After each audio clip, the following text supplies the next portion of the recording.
Radhe Radhe everyone, आप देख रहे हैं सीरियल स्यापा, जहां पे हम देते हैं आपको आप ही के फेवरेट शो राधा कृष्ण की पूरी इंटरेस्टिंग अपडेट। फ्रेंड्स, आज रात के एपिसोड की शुरुआत होती है श्री गणेश के साथ, जो कि बड़ी ही एक्साइटमेंट के साथ ये कहते हुए नज़र आते हैं कि मैं ये कथा लिखने के लिए तैयार हूँ। लेकिन वेद व्यास जी यहाँ पर कहते हैं कि पुत्र गणेश, यहाँ पर एक अनुबंध यानी कि एक कंडीशन होगी, वो ये कि कथा ख़त्म करके ही तुम उठ पाओगे। ना तुम्हें खाने के लिए, ना सोने के लिए, ना विश्राम करने के लिए कोई भी समय मिलेगा। एक बार तुमने कथा लिखनी आरंभ की तो फिर उस कथा को पूरा करके ही तुम उठ पाओगे।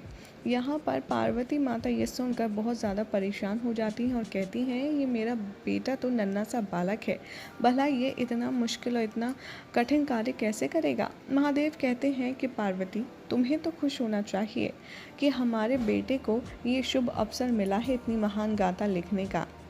और वैसे भी अगर कोई बालक अच्छा परिश्रम करता है तो वो आगे चल के एक विद्वान के रूप में जाना जाता है। अपने कठिन परिश्रम से ही बालक कुछ बन पाता है और ये गर्व की बात है कि ये हमारे पुत्र को अवसर मिला है। और मैं यही कहना चाहूँगा देवी पार्वती कि ये गणेश का जीवन है, उसे क्या करना है क्या नहीं ये उसी का निर्णय होना चाहिए, मेरा, आपका या फिर किसी और का नहीं। यहाँ पर सांप बहुत ही ज़्यादा गुस्से में होता है और वो द्वारिका की सारी कलम मंगवा लेता है और जिस चीज़ से कलम बनती है वो सब लकड़ियाँ वो अपने पास मंगवा लेता है और कहता है कि ये द्वारका की संपूर्ण लिखी है ना। तभी उसके सेवक कहते हैं कि जी आर्य साम, ये संपूर्ण द्वारिका की कलम है, इसके अतिरिक्त अब कोई भी कलम शेष नहीं बची। इधर गणेश भगवान बहुत ही ज़्यादा असमंजस में होते हैं कि वो अब इस फैसले को क्या रूप दें। क्या वो एक जगह बैठ कर बिना खाए पिए लिख सकते हैं, इतने दिन उन्हें समझ नहीं आता। इसके लिए वो गणेश जी सबसे मदद लेते हैं और सबसे पहले वो अपने मामा श्री कृष्ण से पूछते हैं और कहते हैं, आप बताइए मामा श्री, क्या करूं, क्या मुझे ये कार्य करना चाहिए या नहीं। यहाँ पर श्री कृष्ण बाल गणेश को समझाते हुए कहते हैं कि ये बहुत ही महान कार्य है, अगर आप ये कार्य करेंगे तो आपको इस कार्य से बहुत कुछ सीखने के लिए मिलेगा। बाल गणेश कहते हैं, लेकिन मामा श्री, मेरी भूख का क्या होगा, जब मुझे भूख लगेगी तब मैं क्या करूँगा।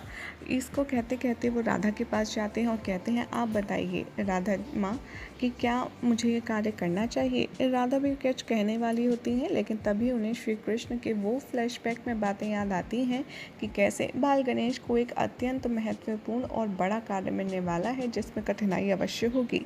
राधा वो सोचकर प्रसन्न हो जाती हैं और कहती हैं कि अब मैं समझी कि कृष्ण मुझसे क्या कहना चाह रहा था, यानी कि बाल गणेश का जो महान और बड़ा कार्य था वो यही था। और वो गणेश को समझाते हुए कहती हैं कि मेरे हिसाब से तो आपको ये कार्य अवश्य करना चाहिए बाल गणेश, क्योंकि अगर आप ये महान कार्य करेंगे तो इससे समाज का कल्याण होगा। दूसरा, ये कृष्ण के बारे में है और तीसरा, इससे आपके माता पिता को आप पर गर्व होगा। ये बात सुनकर बाल गणेश बहुत खुश हो जाते हैं और कहते हैं, क्या सच में मेरे माँ पिता श्री को बहुत गर्व होगा, तो फिर मैं ये कार्य करने के बारे में सोच सकता हूँ, लेकिन मेरी भूख का क्या होगा। फिर यहाँ पर श्री कृष्ण कहते हैं कि तुम भूख की चिंता क्यों कर रहे हो, उसके लिए तुम्हारी माँ राधा है ना। राधा उन्हें एक आइडिया देती हैं और कहती हैं, तुम एक काम करना, जब जब तुम्हें भूख लगे तब तब तुम मुझे याद करना, मैं उतनी बात का खाना बना करके तुम्हारे लिए रखूँगी और जब तुम आओगे तो एक साथ सारा खाना खा जाना। ये सुनकर गणेश जी कहते हैं, इतना सारा खाना मैं एक साथ खाऊंगा तो मेरे पेट में कैसे हजम हो पाएगा। कृष्ण कहते हैं कि आपका उदर तो बहुत विशाल है, आपके उदर में तो समस्त क्षीर सागर समा सकता है, आखिर खाना क्या चीज़ है। अच्छा एक बात बताइए। और ये सोचकर गणेश जी को लगता है कि शायद अब श्री कृष्ण सुदर्शन चक्र के बारे में पूछना चाहते हैं और वो इस बात से बचने के लिए जल्दी से हाँ कर देते हैं और कहते हैं कि मैं इस कार्य के लिए सज्जी हूँ, चलिए शुरू करते हैं। राधा यहाँ कहती हैं कि एक मिनट भगवान वेद व्यास, मैं कलम लेकर आती हूँ अपने प्यारे बाल गणेश के लिए। और वो जैसे ही लिखी लेकर आने वाली होती हैं, शाम रास्ते में मिल जाता है और कहता है कि ये देखिए श्री राधा, मैंने बाल गणेश के लिए ये ख़ास लिपि यानी कि जो कलम है वो बनवाई है।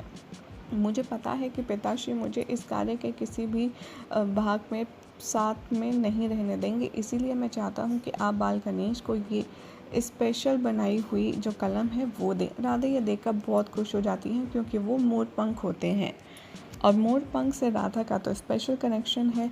वो शाम से ये लेकर वहाँ से चली जाती हैं और श्री गणेश को वो ऐसा उपहार देती हैं, जिसे देखकर बाल गणेश बहुत बहुत खुश हो जाते हैं।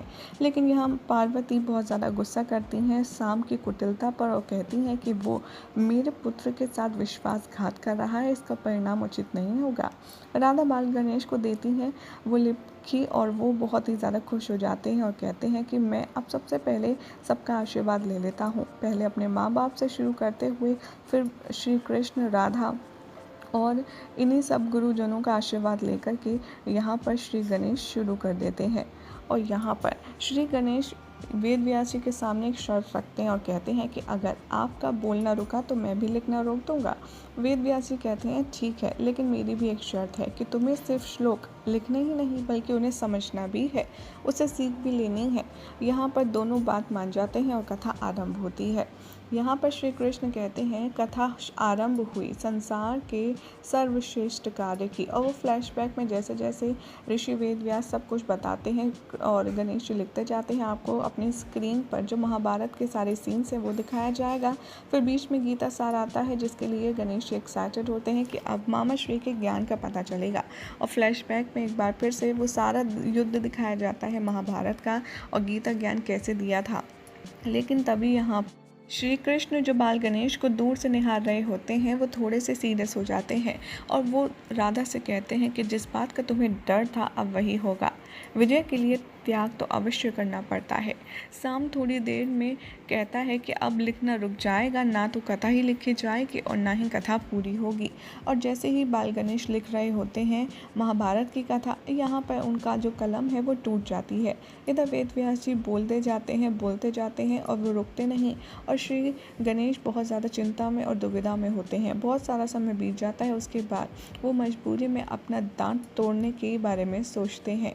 यहाँ पर श्री कृष्ण कहते हैं कि अगर किसी को अपना कुछ कुर्बान करके, मतलब अगर कुछ त्याग करके विशेष करना पड़े तो वो महान है। और गणेश जी मजबूर में अपना एक दांत तोड़ते हैं और उससे स्याही से डुबो कर के बाकी की कथा लिखना आरंभ करते हैं। ये देखकर कृष्ण कहते हैं महान है गणेश जी, और ये महान है गणेश जी के मामा श्री भी, जिन्हें ये अद्भुत दृश्य देखने के लिए मिला। माँ गौरी बहुत ज़्यादा गुस्से में होती हैं और कहती हैं कि कृष्ण मामा तो गणेश के मामा है, भला वो अपने ही भांजे को दंतहीन कैसे कर सकते हैं। यहाँ पर महादेव कहते हैं ये तो मेरे सिर्फ आराध्य ही बता सकते हैं, लेकिन मुझे बाल गणेश पर गर्व है। और यहाँ पर श्री कृष्ण कहते हैं कि मुझे बाल गणेश पर गर्व है, जो कोई आसानी से नहीं कर सकता वो मेरे बाल गणेश ने करके दिखाया है। राधा कहती हैं एक बालक को इतनी पीड़ा तुम कैसे दे सकते हो कृष्ण। कृष्ण भगवान समझाते हुए आते हैं नज़र और कहते हैं जितना बड़ा त्याग उतनी बड़ी कृति। एक बीज को वृक्ष बनने के लिए कुल्हाड़ी का जो चोट है वो सहनी पड़ती है राधा। जब जब महाभारत पढ़ी जाएगी तब तब बाल गणेश के इस बलिदान को याद किया जाएगा, और आज से ही गणेश का नाम एक दंत भी होगा। ये नाम अनंत काल तक पूजा जाएगा और एक दंत से ये कथा सदा सदा के लिए अमर हो जाएगी।